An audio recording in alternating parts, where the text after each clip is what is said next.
Erotic literature is not a typical topic of conversation on 100 Huntley Street. A longing for real intimacy, which is God's design, is being exploited by the media and books like 50 Shades of Grey. Dannah Gresh, with the help of clinical psychologist Dr. Juli Slattery, is pulling back the shades on erotica, intimacy, and the longings of a woman's heart. Dannah, this is your 6th visit to 100 Huntley Street. I had to count. I didn't know it was that many. It's so good to be back. Thank you for having me. And I know your name and your connections are ringing some bells, so I just want to catch people up. Founder of Secret Keeper Girl, maybe your daughter was at one of the events. Pure Freedom also offers events for women. You've been a champion of the movement to encourage tweens and teens to be modest and to pursue purity. You've had best-selling books, and The Bride Wore White, and What Are You Waiting For? Right. This is a big change. Goes somewhere else.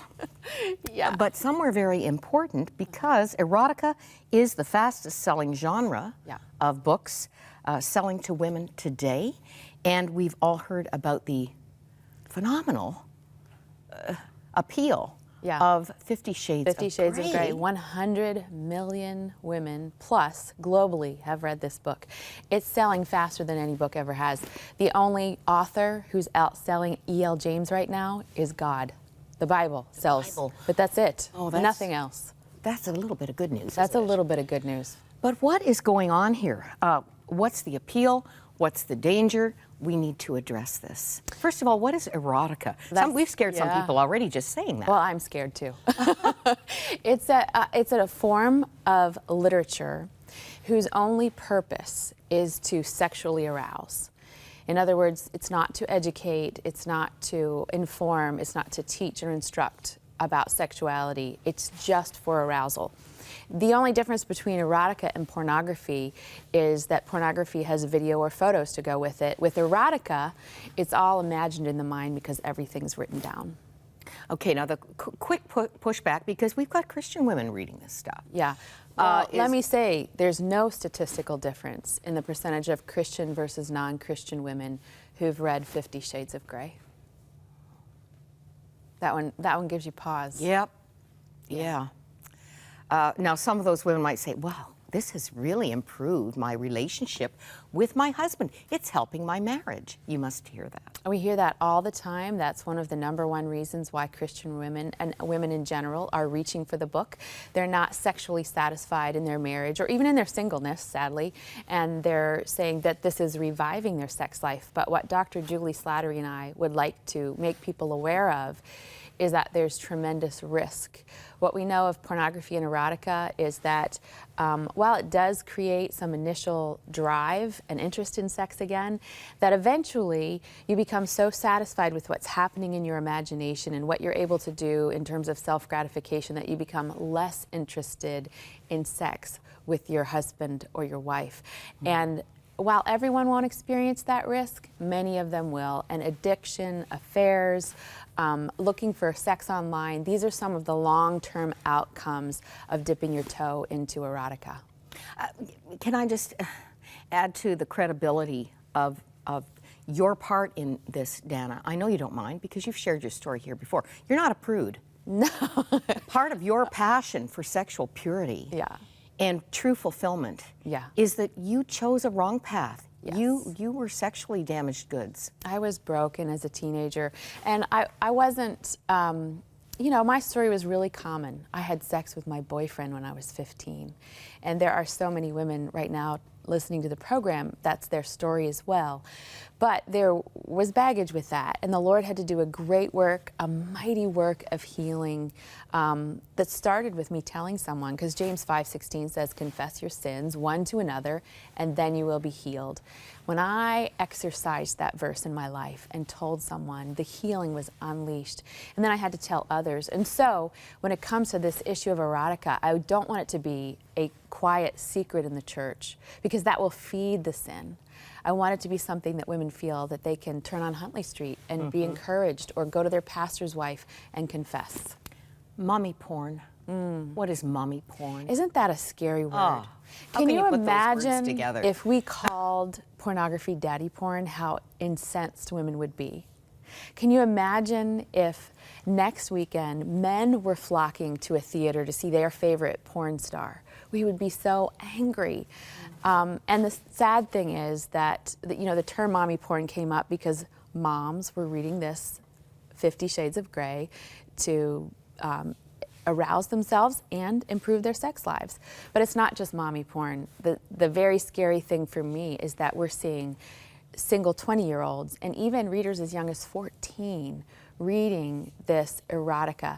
And the flavor of this erotica is very violent, demonic, and dark. Bondage, dominance, masochism, and sadism is glorified. Violence against women is glorified in this book and in the movie that's about to come out. Next weekend, some kind of Valentine that is. We don't have time to unpack all of this, but on page 17 of the book, you have a very helpful chart that identifies 5 legitimate longings that God desired for women. Yeah. He built into us. And then the characteristics of successful erotica. This really, I think, exposes the enemy's agenda. Yeah. Let's just take a look at the chart, Dannah, and you at home, and maybe we can just pick one of them to flesh out a little bit. This is really important because if there's some good news in what's happening right now, it's that the church is starting to have a conversation about the sexual needs, the romantic needs of women. And let's just be clear. God is for sex. He created it. It's a gift. He thinks it's awesome. He thinks it's not just for procreation. It teaches us things spiritually, but it's also for pleasure. And in the church, that's been talked about in very hushed tones. As a result, I think that's why women are reaching out for this terrible counterfeit, because these 5 longings are not being met.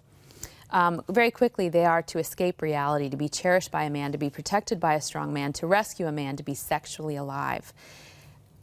One of them here is to be protected by a strong man.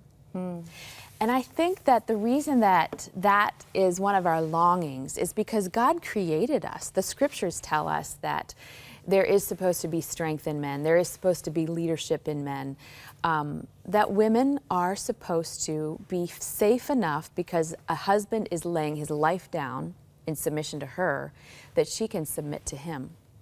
This mutual submission, it's a beautiful thing. But we live in a society where strong women rule and weak men are just emasculated in the news, in the media. Portrayed as dummies. Portrayed as dummies, weak wimps. And even some of our most mainstream television conversations have been around this whole thing. Barbara Walters said on The View that the reason women are reading 50 Shades of Grey is because they're in charge all day long, and when they get home, they just want the man to be in charge. They're so longing for the strength of men that they will reach out for one with whips and chains, this horrible counterfeit that's come along. Pendulum swings way too far. Yes, and so it speaks to our need to go back to what the scriptures say and live in accordance with the strong man designed by God, who's protective of a woman, not carrying handcuffs. You say in the book, don't confuse God with Walt Disney. You were destined to be saved by the prince. His name is not Charming or Christian Grey. He's not Christian Grey, The no. character, of course, in the book. His name is Jesus. Yeah. And ultimately, that's what we're longing for. When we're longing for this strong man, when we're longing to be rescued, we're longing for a romance with Jesus. And people are saying, wait a minute. We're talking about bondage and dominance and sex here, and you're trying to tell me Jesus is the answer? But in the Bible, we see Jesus meeting a woman at the well. And I think she's the kind of woman that would have read 50 Shades of Grey today. She was living it. She was living it. Jesus said, you've had 5 husbands, and the man you're with now Isn't your husband. Isn't your husband. There was nothing that could fill her well of sexual longing. And does he tell her tips and tricks that are going to make her happy? No, he says, listen, your thirst isn't for sex. Your thirst is for the living water, and he is that living water. Today's women, their needs are legitimate. This longing for a strong man, the longing to be sexually satisfied, those are all needs God put in her heart. But they're first and foremost funneled and channeled by tasting and drinking of that living water. It was King David on the run with Absalom messing things up and running for his life, who said in Psalm 63, verse 3, "Because your love is better than life, my lips will glorify you." Yes. That's a man finding satisfaction in an intimate relationship with his God. You speak to singles, and you make a beautiful point about the need for connection. I'm going to quote you. "Authentic intimacy requires community, but does not require sex." That's right. Whoa. Let's just process that for a minute. And here's the difference between erotica and, say, Song of Solomon.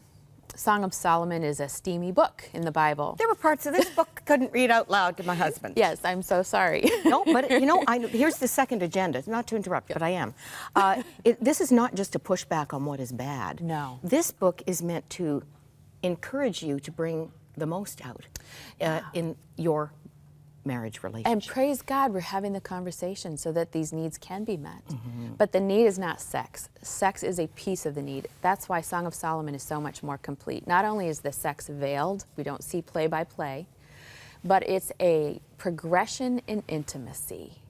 Because intimacy is what sex is really about. The Hebrew word for sex in the Old Testament is yada. And you've probably heard the word mispronounced, yada, yada, yada, yada. Oh, Seinfeld. Oh, Didn't yeah. know what he was saying. He didn't know.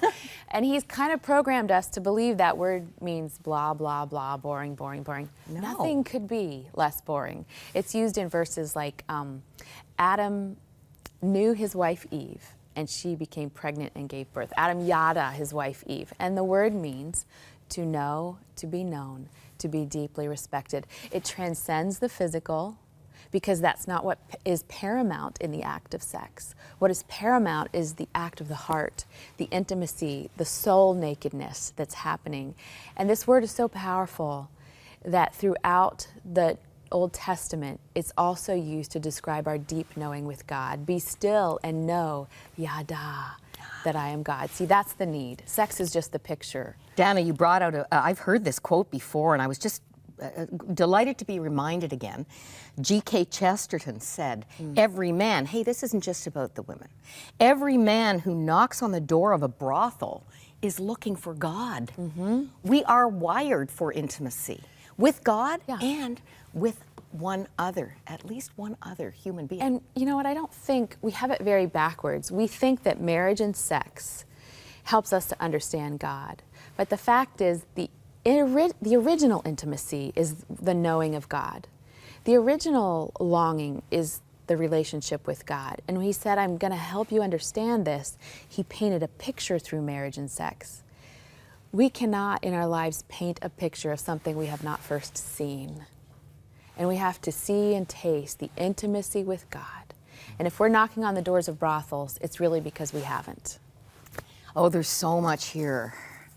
The good news is we're going to keep you for, I understand girls as young as 12 are reading 50 Shades of Grey? Yeah, sadly, when we were writing the book, the youngest reader, not of that particular book, but of erotica, was 9 when she started. So we need to start early with our young girls, which has been your passion for years. So there's going to be a panel. It's going to be a great discussion. We're going to notch it back. Yeah, we should. But pulling back the shades will encourage you to build a wall of holiness. That's what you call it, Dannah.